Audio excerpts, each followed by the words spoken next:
So I wanted to make probably a rambling type of post, mostly for my YouTube channel, but it may end up in other places at this point. I don't know.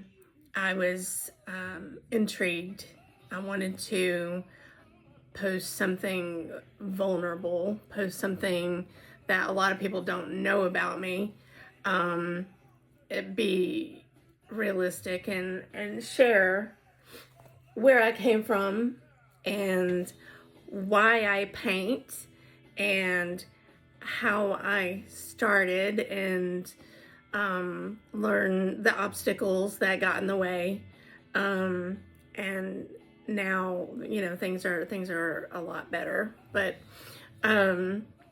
well, whenever I was little, every Christmas, every Easter, every time I can recall going to the grocery store with my mother, I was getting coloring books, crayons, books, the little golden books. Y'all remember that? I don't know if anybody out there who's far younger than me ever actually got golden books, because there's a lot of tablet children out there now. But I was always coloring. I was always in my own little world, escaping from the life that I did have. See, my father passed away when I don't even think I was 2. So I was still a baby. And it left my mother in the 70s with 4 children to raise by herself. Now, whether that made her a very mean, bitter woman, or whether she was that way before, I don't know. I don't recall what it was like with a father in the home. But she was tough to get along with, especially for the girls. There were 3 girls and 1 boy. And of course the boy, he's my brother. I love him, but he was her favorite, I'm sure. And we're all pretty sure he was the favorite. But it made it really hard to grow up around her anger, resentment, bitterness. My 2 older sisters, who were in their teens, pretty much raised me. I was always like attached to my sister's hips. I just was. Because I knew they were going to take care of me. I knew that, when there was somebody there for me, it was my sisters. Now, my mother, she did have to work. So we grew up in Section 8 housing. She had, she wanted to work Section 8 housing because she could get reduced rent or rent for free. And that did help feed all the kids. So, now there were times, like I remember being home alone watching Captain Kangaroo or Sesame Street, and I'm by myself, and I had toys and I watched TV, and I knew I had to stay in the house, but that also probably taught me a lot. Educational TV and PBS, at least I learned some stuff from them.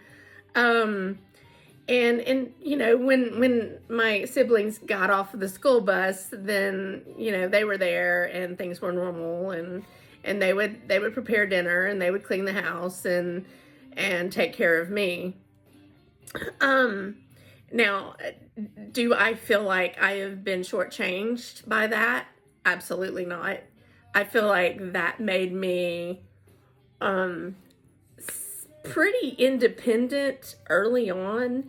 I knew how to cook. I was cooking at age 9. a lot of people nowadays would be like, I would call CPS, I would do all this.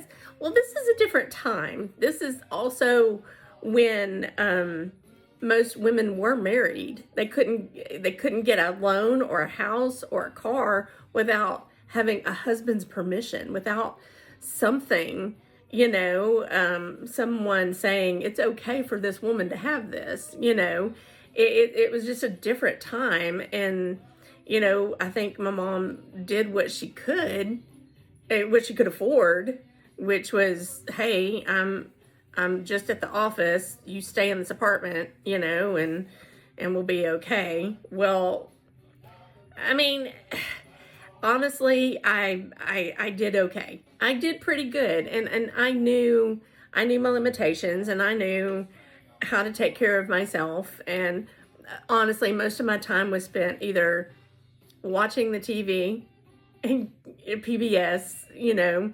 Captain Kangaroo was my favorite. It's something about the bunny. I don't know. And coloring, and when my sisters weren't there, of course I went through their stuff because they had great stuff, and I wasn't allowed to touch it when they were home. So I did go through their stuff, and now they know. But pretty sure they had a clue back then.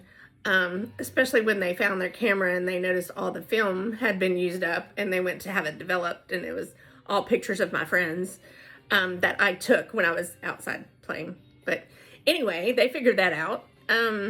So that's kind of where I grew up. It made things really difficult, and to this day, I still go to my siblings if I'm having trouble, if I'm having a problem, whatever.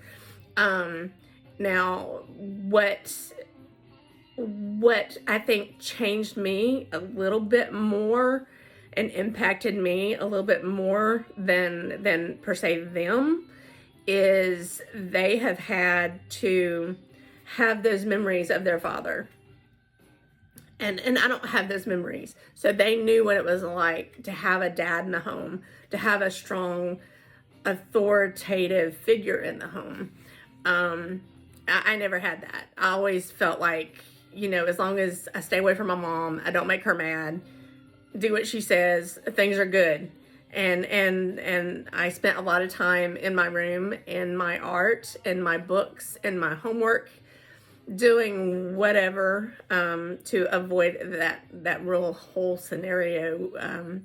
Now, as my mother got older, there was a lot of, she had some health problems, and she remarried for a small amount of time, and then it got annulled because he liked to hit me and my mom, and that's another story. But wasn't an easy upbringing whatsoever. But when I was 18, I did get married, and I had 2 boys, lived out in the country, absolutely love living out there. And it's almost like my life went on a right track, if that makes sense.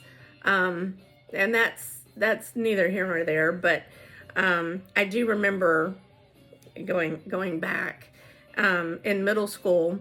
I created, it was an assignment to create a book.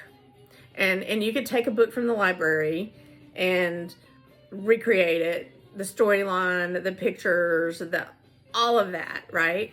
And I did, and I don't remember what I made on the grade, but it was so much fun. And then some of my siblings, some of my friends was like, you traced that, you didn't draw that, blah, blah, blah, blah, blah. And I'm like, I did draw that, and I'm like, why is that so hard to believe that, what, you can't draw like this? It just blew my mind that everybody thought I'd traced this entire book, and I didn't. I actually spent hours on it, and I had a great time doing it. It was just kind of hilarious now that I look back on it, because now I've created my own books, about my dogs, and this is my watercolor art and my handwriting, and there's no AI and there's no digital anything. I even created my own coloring books, which is super cool, right? These are all hand drawn. I did not use anything for that. So I've got these are for sale, and these are for sale. I'm doing art shows, and I sell them there. But I'll also have them on my website, and if you want one, I can hook you up with that too. But kind of went off on a tangent. But I just think that everybody needs to know that some people don't have everything handed to them. They don't get spoon-fed with that silver spoon. Sometimes people actually have to work for what they've got. And some of that is luck. Some of that is chance. Some of that is God. I'd say a lot of it is God, because growing up in the environment I grew up in, I leaned heavy on my sisters and my brother, who somehow believed that I was going to make something of myself. And that made an impression on me. They always told me that they may not be able to do something or this or that, but I would. And I'm like, I still don't understand why I was so special, but as a child, hearing that someone has faith in you and is proud of you and believes in you, that's very, very powerful. So if you have children, instill that into them, because that is how they start to view themselves and think of themselves as, I'm sorry, I'm having a hot flash. My glasses are fogging up. But it's like psychology. You tell someone they're worthless, they're going to believe they're worthless. You tell someone they're brilliant and smart and capable of all things, suddenly they're working miracles. And all you can do is sit back and clap for them.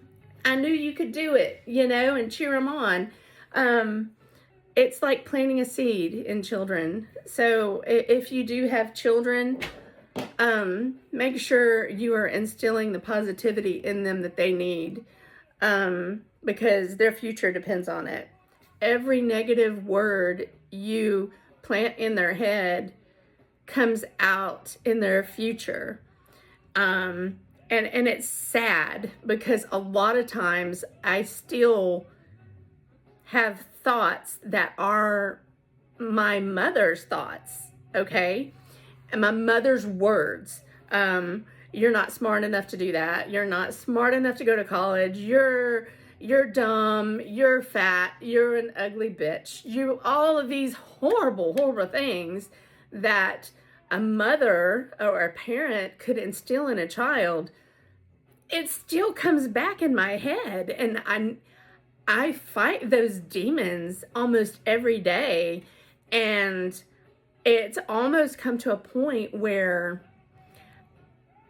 I prove them wrong.